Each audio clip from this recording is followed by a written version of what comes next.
Alisei maquinalmente as dobras impecáveis do meu vestido lápis azul marinho austero.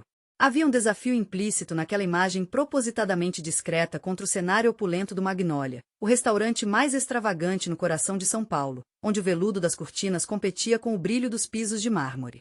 Não era uma questão de dinheiro, meu portfólio de investimentos poderia facilmente comprar metade deste quarteirão.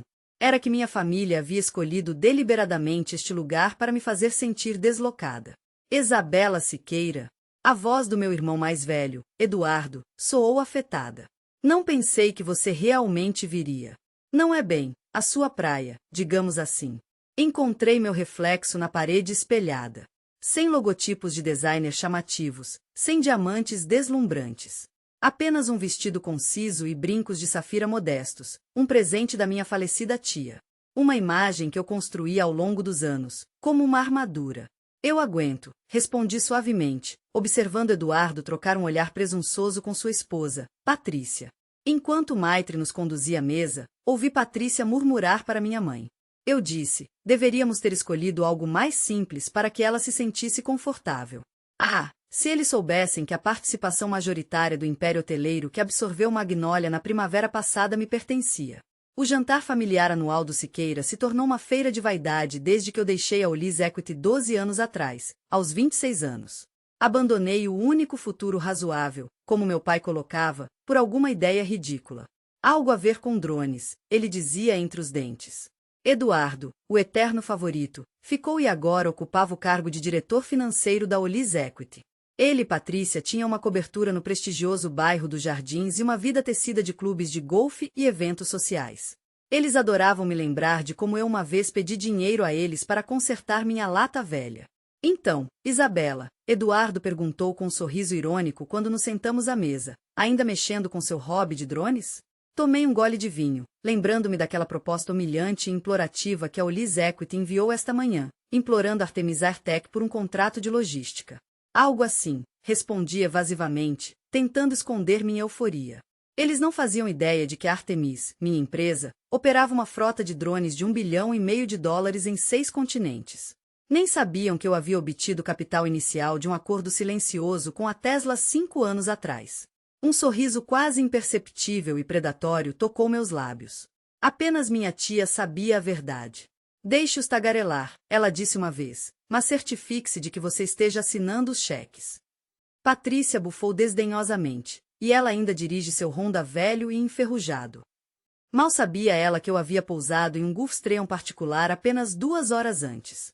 Falando em carros, Eduardo interrompeu, ajustando ostensivamente seus abotoaduras Cartier. Patrícia e eu acabamos de encomendar um novo Bentley Flying Spur. Totalmente feito à mão, couro costurado à mão e acabamento exclusivo. Ele se virou para mim com um sorriso de superioridade. Então, como é, Isabela, ir para o trabalho de trem? Uma ótima maneira de reduzir a pegada de carbono, retruquei, imaginando o mais recente terminal VIP para jatos particulares que a Artemis acabará de construir perto de Guarulhos. Eu não, meu pai pigarreou, interrompendo o silêncio constrangedor. Eduardo, não precisa provocar. Nem todo mundo consegue lidar com a pressão de muito dinheiro. Mas ela é independente. Ele disse a palavra como se estivesse dando um diagnóstico. Oh, Patrícia exclamou alegremente. Eduardo tem notícias incríveis. Conte a eles, querido. Seus olhos brilhavam de expectativa e um sorriso astuto brincava em seus lábios. O peito de Eduardo estava inchado de orgulho. Estamos na fase final das negociações com a Argon Freight. Assim que assinarmos os papéis, a Ulis Equity terá o controle de todo o seu portfólio de logística na região centro-oeste, que, para constar, é um território com faturamento de bilhões. Eu sorri levemente, sabendo que ele não sabia. A Argon Freight era uma daquelas empresas de logística que Artemis havia secretamente adquirido 6 meses atrás. Eles nem sequer suspeitavam que seu acordo dos séculos colocaria de forma tão elegante sob meu guarda-chuva corporativo. Isso é colossal, eu disse, fingindo estar impressionada, e peguei um pão. Quando é a apresentação de vocês? Amanhã de manhã, Eduardo brilhou. Os COR deles estão chegando em um jato particular. Você pode dizer que está lidando com pessoas sérias, eles não voam em classe econômica. Se ele soubesse que era meu avião, e que eu estaria assistindo a toda essa farsa ao vivo da sede da Artemis. Ouvi dizer que os COR deles são os verdadeiros coringas. Meu pai interrompeu. Ninguém sabe nem seus nomes. Esse é o ponto de grandes negócios, Eduardo declarou arrogantemente. Poder, influência, muito dinheiro. Patrícia, lançando-me um olhar eloquente, chamou o garçom. A propósito de economizar, Isabela, no capital tem uma salada ótima, bem acessível, comentou a mãe, com uma voz insinuante. Eu, sem tirar os olhos do cardápio de vinhos, declarei despreocupadamente. Vou querer o menu degustação do chefe. Um silêncio constrangedor pairou no ar. O menu degustação custava $560 por pessoa, uma fortuna. Isabela, sussurrou minha mãe, seus olhos percorrendo o ambiente em pânico. Isso é demais. Tem certeza? Apenas dobrei o guardanapo com desinteresse e a tranquilizei. Não se preocupe. Eu estava economizando. Minha mãe franziu a testa, desconfiada. Não é hora para exibicionismo, Isabela. É até meio triste. Não estou me exibindo, retruquei, olhando-a diretamente nos olhos. Eduardo sorriu com escárnio, como se tivesse me pego em uma mentira. O que mais? Vai dizer que tem um jato particular escondido? Nesse momento, o telefone dele vibrou, interrompendo-nos. Eduardo olhou para a tela e seu rosto empalideceu instantaneamente. Com licença, murmurou ele, saindo correndo da mesa em direção ao saguão. Mesmo daqui, eu conseguia ouvir trechos de sua conversa agitada. Como assim? Cancelaram? O CEO da Argon Freight cancelou a reunião 12 horas antes do início? É um acordo de bilhões de dólares. Vocês não podem simplesmente. Sua voz silenciou quando ele desapareceu de vista. Quando retornou, não havia mais vestígios de seu sorriso presunçoso. Patrícia inclinou-se para ele, preocupada. Está tudo bem? Está tudo bem, disse ele, rangendo os dentes. Apenas negócios. Você, Isabela, não entenderia. Tomei um gole de vinho, já elaborando mentalmente uma carta. Aquela mesma que, esta noite, em nome do CEO da Argon Freight, recusaria educadamente a proposta da Ulysse Equity. Escolheríamos outro parceiro. Sabe, começou Patrícia, mudando de assunto abruptamente. Este restaurante agora faz parte do Violeta Group. Eu e Eduardo acabamos de adquirir algumas ações, não é, querido? Eduardo, parecendo ter recuperado parte de sua confiança, agora sorria. Quase 5%. Bem promissor. Que emocionante, disse eu com um sorriso caloroso, lembrando-me da reunião do Conselho de Administração onde aprovei a compra dessa participação microscópica por meio de uma empresa de fachada, totalmente controlada pela Artemis. Nesse momento, o garçom retornou com meu vinho, um Borgonha da safra de 2003, tão raro que quase precisava de segurança pessoal. Uma cortesia do proprietário, disse ele, curvando-se levemente. Patrícia piscou, confusa. Deve haver algum engano. Nós somos acionistas. Não autorizamos nada disso. Não há engano, madame, respondeu o garçom. O proprietário foi inflexível. A mesa está reservada exclusivamente para a senhorita Siqueira. Todos os olhares se voltaram para mim. Eu, mantendo uma aparente calma, levantei a taça. Que generosidade, disse eu com uma leve ironia. O telefone de Eduardo voltou a vibrar em agonia, certamente mais uma ligação desesperada de sua equipe afogando-se. Ele murmurou desculpas novamente. Patrícia, como que hipnotizada, olhava alternadamente para o vinho e para mim. Não estou entendendo nada, sussurrou ela para o pai, com total perplexidade nos olhos. Devem tê-la confundido com outra pessoa, disse ele com uma confiança forçada, mais para convencer a si mesmo do que a ela. Eu apenas sorri enigmaticamente. O dia seguinte seria meu melhor argumento. Na manhã seguinte, em meu escritório particular no topo do edifício Aurora, observei no monitor Eduardo andando de um lado para o outro na jaula de vidro da sala de conferências. Ele havia chegado de madrugada, tentando desesperadamente salvar o acordo com a Argon. De repente, a voz de Fernanda ecoou no interfone. Senhora Siqueira, seu pai e irmão chegaram. Com eles, o senhor Oliveira. Claro, eles apareceram. Se você está curioso para saber o que aconteceu quando eles perceberam quem realmente estava por trás desse jogo, não deixe de se inscrever para não perder o momento em que o mundo virou de cabeça para baixo. Patrícia, como uma mariposa atraída pela chama, sempre foi atraída pelo brilho ilusório de Eduardo. Meu pai, parecia, só estava esperando o momento para reforçar essa ilusão, apresentar seu genro favorito como o guru financeiro de nossa família. Ótimo, disse eu, tentando não demonstrar as emoções que fervilhavam em meu interior. Vamos continuar. Abri meu notebook e meus dedos, como bailarinos, começaram a dançar sobre as teclas.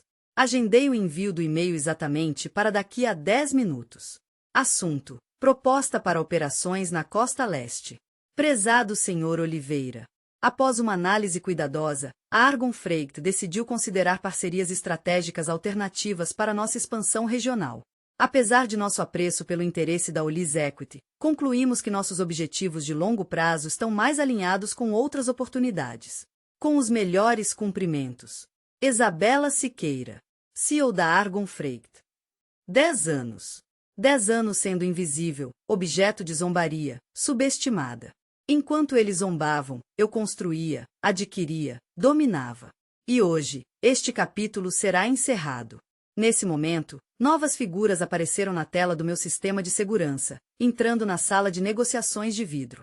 Patrícia, como uma gerente diligente antes de um debate importante, ajeitava a gravata de Eduardo, como se a estivesse polindo até brilhar.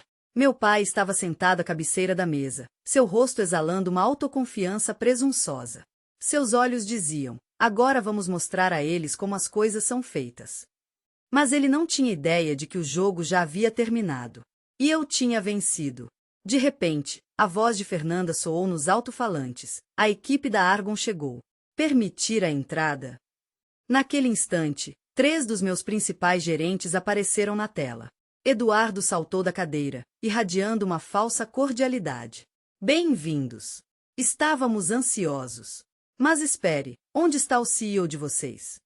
Ricardo Tanaka, meu diretor de operações, nos presenteou com um sorriso frio e profissional. A senhorita Siqueira envia seus melhores cumprimentos. Ela decidiu abordar a questão de uma maneira um pouco diferente. Isabela Siqueira. Sussurrou Patrícia, com uma clara perplexidade em sua voz. Foi nesse momento que o telefone de Eduardo vibrou. Observei atentamente enquanto ele examinava o e-mail, seu rosto lentamente se transformando em pedra. Isso simplesmente não pode ser verdade, murmurou ele, como se não acreditasse no que via. Eles estão rejeitando nossa proposta. Talvez, respondeu Ricardo impassivelmente. Você deveria perguntar a Isabela. Cale-se. Patrícia soltou uma risada tensa e histérica. Isabela? O que ela tem a ver com isso?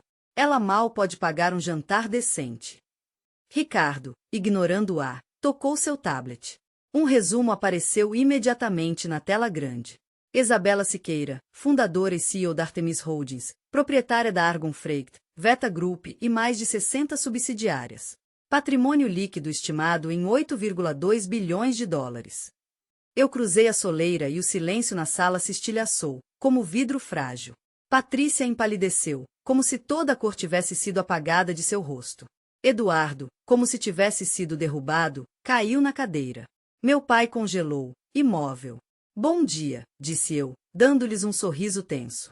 Acho que precisamos conversar seriamente sobre seu comportamento, Eduardo, acrescentei calmamente, mas com aço na minha voz. A voz de Patrícia tremeu, como uma folha de outono ao vento. Isso não pode ser verdade. Você dirige um Honda. Você pediu dinheiro emprestado para consertá-lo. Na verdade, corrigi-a com um leve sorriso. Eu sou dona da concessionária que faz a manutenção desse carro. E a história do empréstimo? Bem, é apenas um episódio engraçado. Eduardo finalmente encontrou a voz. Mas a Argon Freight, o avião? O prédio? Sim, respondi, e os cantos dos meus lábios se curvaram em um sorriso predatório. Aquele mesmo jato particular que você nunca perdia a chance de ostentar. É apenas uma parte da minha frota aérea pessoal. Quer uma visita guiada? Ele está esperando no meu terminal. A Artemis Aviation o construiu no ano passado. Quebrando o silêncio prolongado, meu pai disse, como se acordasse de um sonho. Então, você estava construindo um império o tempo todo. Encontrei seu olhar atordoado, que continha espanto e, aparentemente, até medo. Enquanto você estava ocupado ridicularizando meu pequeno hobby com drones, eu estava me tornando um dos maiores investidores privados dos Estados Unidos. Virei-me para janelas panorâmicas, permitindo que o horizonte infinito falasse por si. Minha voz soou uniforme, mas havia aço nela, Aquele mesmo restaurante cujas ações você acabou de adquirir. Eu possuo 40% do grupo. A torre de escritórios que a Olis Equity está tão disposta a alugar foi comprada por mim na primavera passada. E a empresa de jatos particulares de que você tanto precisa é apenas uma das divisões do meu conglomerado aeroespacial. Patrícia começou a ter um ataque de histeria. O rímel escorria por suas bochechas, deixando rastros pretos feios. Por quê? Por que você não nos disse nada? Ela choramingou em meio às lágrimas. Eu me virei para eles novamente. Não havia um pingo de arrependimento em meus olhos. Vocês teriam acreditado em mim? Todos vocês já decidiram que eu sou a vergonha da família. Era mais fácil deixar vocês pensarem assim, enquanto eu construía um império que vocês nem sequer conseguem imaginar. Meu pai, agarrando-se aos restos escorregadios do poder, tentou revidar. Escute aqui. Não, interrompe-o, colocando toda a dor e ressentimento acumulados nessa palavra. Agora não é hora de bancar a família. Não depois de uma década observando vocês me humilharem metodicamente a cada passo do caminho. Peguei uma pasta grossa da mesa. Vamos falar sobre a Olis Equity. Eduardo ficou visivelmente tenso. Eu sorri, observando sua reação. Minha equipe descobriu uma contabilidade muito criativa em seus últimos relatórios. Gostaria de dar alguma explicação? Eduardo ficou como pedra, seu rosto se alongando de horror. Patrícia virou-se bruscamente para ele, com raios faiscando em seus olhos. Que contabilidade! Sua voz estava cheia de perigo. Ah, nada demais, respondi casualmente. Apenas os acréscimos usuais, manipulações com balanço, e cerca de 3,5 milhões de dólares, transferidos discretamente para uma conta em um paraíso fiscal nas Ilhas Cayman. Meu pai ficou roxo, sua voz subiu aos céus. Você estava investigando? É claro, retruquei, com um tom glacial. Eu sempre investigo potenciais parceiros. É uma precaução básica. Ricardo avançou e entregou uma cópia do relatório para cada um deles. Todos os detalhes estão aí, explicou ele. Inclusive aquela transação nas Ilhas Cayman. Patrícia arrebatou o relatório com as mãos trêmulas.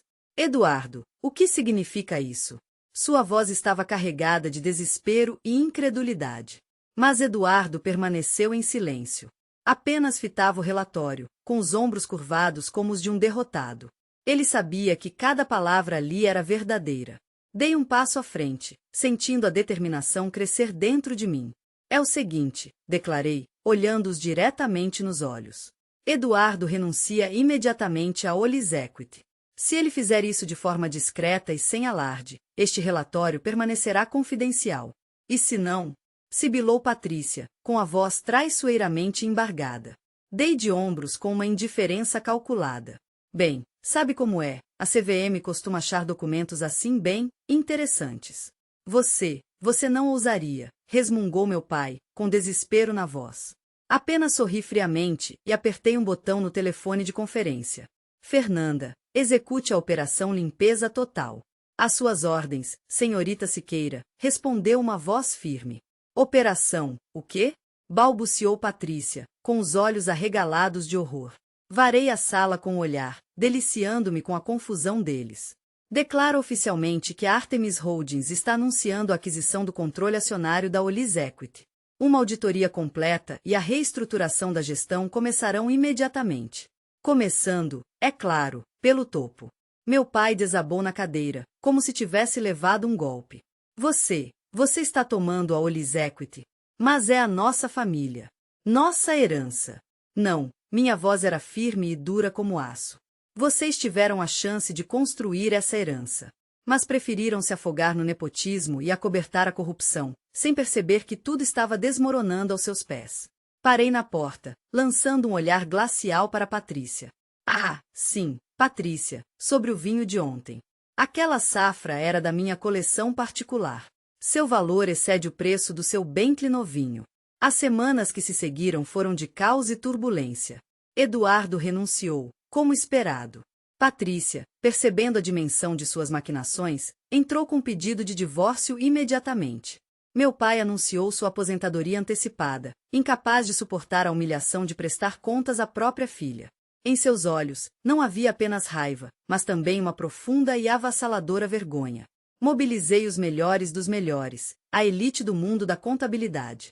A Olis Equity, como uma fênix, renasceu sob as asas da Artemis, onde cada passo era medido por protocolos rigorosos. E quando Wall Street percebeu quem estava por trás dessa transformação audaciosa, as ações dispararam, como flechas lançadas de um arco. Apenas 3 meses se passaram, e minha mãe, como um fantasma do passado, pediu para me encontrar. Ela escolheu um café discreto em uma esquina, sem pompa ou ostentação, sem o brilho habitual dos hotéis 5 estrelas. Após uma pausa dolorosa e opressiva, ela finalmente quebrou o silêncio. Eu não entendo. Por que fingir que mal consegue pagar as contas quando você é uma bilionária? Mexi meu expresso lentamente, observando a borra de café girar em um pequeno redemoinho. Porque eu precisava ver seus verdadeiros rostos. Ver quem vocês realmente são, quando pensavam que eu era nada. Ela baixou o olhar, como uma criança envergonhada. Nós fomos horríveis com você. Sim, confirmei com uma voz uniforme. Foram. Você algum dia poderá nos perdoar? Havia uma tênue esperança em sua voz. Eu a observei, sem desviar o olhar, sem deixar transparecer meus sentimentos. O perdão não é o problema, mãe, disse suavemente, e cada palavra soou como uma sentença. O problema é a confiança. Vocês me mostraram quem são quando pensavam que eu era pobre. Cravei meus olhos nos dela, queimando-a por dentro. Então, por que eu deveria confiar em vocês agora, que sabem que eu tenho tudo? Não houve resposta. 1 ano depois, eu sobrevoava o céu a bordo do meu jato particular. Sim, aquele mesmo que Eduardo tanto admirava, sem sequer imaginar a quem pertencia. Retornando de uma cúpula econômica no Rio de Janeiro, eu sentia o triunfo. O portfólio da Artemis havia conquistado a Europa de forma triunfal. Mais uma vitória brilhante. Patrícia havia se casado novamente e agora vivia em um apartamento modesto na Vila Madalena com um contador que trabalhava até tarde. Eduardo, por sua vez, definhava em Niterói, vendendo SUVs de luxo, como se tivesse perdido todas as suas ambições. E meu pai? Meu pai havia comprado discretamente um apartamento modesto nas Ilhas Cayman. O império que ele tanto sonhava em transmitir como herança havia se desfeito em pó. O telefone em minha mão vibrou, arrancando-me do fluxo de pensamentos. Uma mensagem de Patrícia. Feliz aniversário, Isabela. Sei que não mereço, mas sinto sua falta. Fixei o olhar na janela, observando a dança silenciosa das nuvens. Em minha mente, fervilhavam pensamentos sobre família, sobre poder, sobre o verdadeiro preço do sucesso e sobre o que ele realmente significa. Talvez um dia possamos restaurar o que foi perdido, criar algo genuíno, merecido. Mas não hoje. Hoje, eu pairava sobre o mundo, consciente de ter criado algo incrível, enquanto eles, ombeteiros, cochichavam pelas minhas costas. Eu sabia que minha avó estaria sorrindo orgulhosamente agora. Senhora Siqueira, uma voz suave de aeromoça soou, acompanhada por um sorriso acolhedor. Estamos iniciando a descida, o pouso será realizado em seu terminal privado. Eu assenti quase imperceptivelmente em resposta. Agradeço. Ah, e mais uma coisa, ela se inclinou levemente, como se estivesse compartilhando um segredo. Poderia, por favor, providenciar para que minha Honda esteja pronta na saída? Acredito que hoje eu mesma vou dirigir. Havia uma confiança silenciosa em suas palavras, e eu percebi que, às vezes, a vingança mais requintada não é a demonstração de riqueza. É a calma consciência do próprio valor, quando não há mais necessidade de provar nada. Aquele que antes era ridicularizado por andar de trem pode acabar se tornando dono de todos os trilhos, estações e composições. Na noite daquele mesmo dia, abri o cofre em meu escritório. Lá, coloquei um novo troféu, a carta de demissão de Eduardo. Ao lado dela, coloquei algumas lembranças queridas, uma conta do Magnólia e um envelope desgastado com uma nota escrita à mão pela minha avó. Suas palavras, rabiscadas com uma caligrafia trêmula, sempre me serviram de bússola. Deixe que eles a subestimem, minha querida. O sabor da vitória é especialmente doce quando os pega de surpresa. E como ela estava certa. Passei 10 longos anos nas sombras, rejeitada, despercebida e subestimada até mesmo por aqueles que deveriam acreditar em mim acima de tudo. Mas eu não permiti que isso me quebrasse. Cada dúvida, cada comentário sarcástico, eu transformei em combustível, alimentando minha determinação.